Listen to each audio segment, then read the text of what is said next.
बिस्मिल्लाहिर्रहमानिर्रहीम। अस्सलाम वालेकुम। आज हम बात करेंगे कि गन्ने की फ़सल की बिजाई के दौरान की जाने वाली 4 गलतियों की। अगर ये 4 गलतियां ना की जाएं तो गन्ने की फ़सल की इब्तिदा जो है वो बहुत जानदार और शानदार हो सकती है, लेकिन उसके बरक्स अगर ये 4 गलतियां अमूमी गलतियां दोहराई जाएं तो गन्ने की फ़सल की इब्तिदा जो है वो मुश्किलात और बीमारियों से भरपूर हो सकती है। तो आइए इन 4 गलतियों को जानते हैं। मैं मोहम्मद आमिर इकबाल हूँ, आप देख रहे हैं एग्रीटेक इनोवेशन। गन्ने की फ़सल की बिजाई के दौरान की जाने वाली जो सबसे पहली गलती है वो बोरर्स के अटैक वाला जो सीड है उसका इस्तेमाल है। अब होता क्या है कि बोरर्स के अटैक वाला सीड जो है जब बिजाई के लिए इस्तेमाल किया जाता है तो चूँकि उन सीड्स के अंदर जो है वो बोरर की एगलिंग मौजूद होती है, तो जैसी वहाँ पर हैचिंग होती है तो वो बोरर्स निकलते सारी जो हैं वो उन्हीं जो हमारे नौज़ायदा पौधे होते हैं उनको खाना शुरू कर देते हैं और सीड को खाना शुरू कर देते हैं। और इसी के साथ यहाँ पर एक गलती रिपीट की जाती है। मोस्टली हमारे फार्मर्स जो हैं वो दानेदार जहर वगैरह जो है या जहर पाशी का प्रॉपर जो बिजाई के साथ है वो कोई अरेंजमेंट नहीं करते।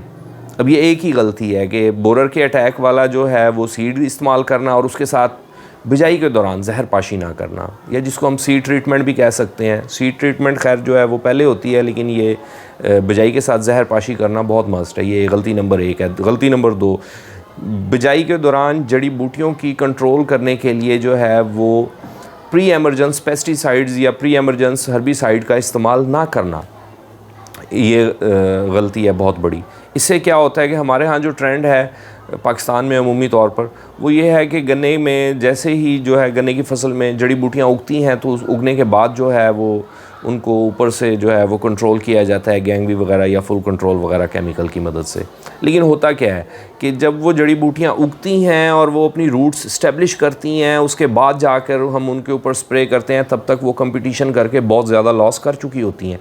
तो ये एक बहुत बड़ा फैक्टर है, बहुत बड़ी गलती है। जबकि हमारे पास प्री एमरजेंस केमिकल्स अवेलेबल हैं तो हमें जो है वो बिजाई के दौरान प्री एमरजेंस केमिकल जो है वो उसको लाजमी इस्तेमाल करना चाहिए। गलती नंबर 3, फास्फोरस खाद का इस्तेमाल ना करना बिजाई में।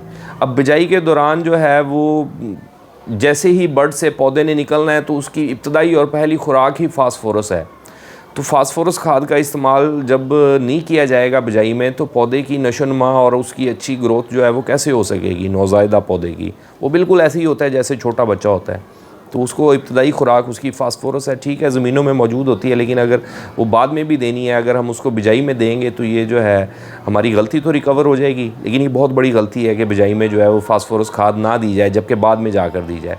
तो इसी तरीके से गलती नंबर 4 जो है वो मोडी खाद में जो मोडी जो फसल है उसमें जो है वो शेवर का इस्तेमाल ना करना है। होता क्या है कि लेबर जब हार्वेस्टिंग करती है तो वो गन्ने के स्टबल्स या गन्ने के जो मुड हैं उसको बाहर छोड़ देती है 2-2 इंचज़ 3-3 इंचज़। इन्हीं मुडों के अंदर जो है वो डिफरेंट पेस्ट जो हैं, घोड़ा मक्खी है जिसे शुगरकेन पायरेला कहते हैं, या हमारे यहाँ बोरर्स हैं, उनकी जो है वो जो एगलिंग है वो इनमें मोस्टली प्रेजेंट होती है।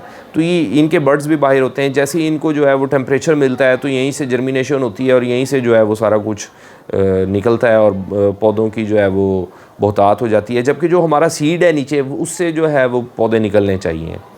तो इनके ऊपर शेवर, मोडी फसल में शेवर का इस्तेमाल करना लाजिम है। अगर शेवर अवेलेबल ना हो तो हम किसी मुकामी औजार से, कई वगैरह से जो है वो उसको ऊपर से जो मुड्डे हैं उनको काट सकते हैं। और ये इंश्योर करना है कि जो है हमारे पास जो सीड है वो ज़मीन में पड़ा हुआ है वहाँ से जो है वो पौधे निकलें। तो ये 4 गलतियाँ हैं। अगर इन 4 गलतियों को हम कवर कर लेंगे तो इंशाल्लाह ताला हमारी जो गन्ने की फ़सल है वो शुरू से ही जानदार और शानदार होगी। और अगर इन 4 गलतियों को दोहराया जाएगा, ये 4 गलतियाँ की जाएंगी तो फ़सल की इब्तदाई से ही जो है वो मुश्किलात और उसकी बीमारियों और उसके मसाइल में इजाफ़ा हो सकता है। देखने के लिए बहुत शुक्रिया।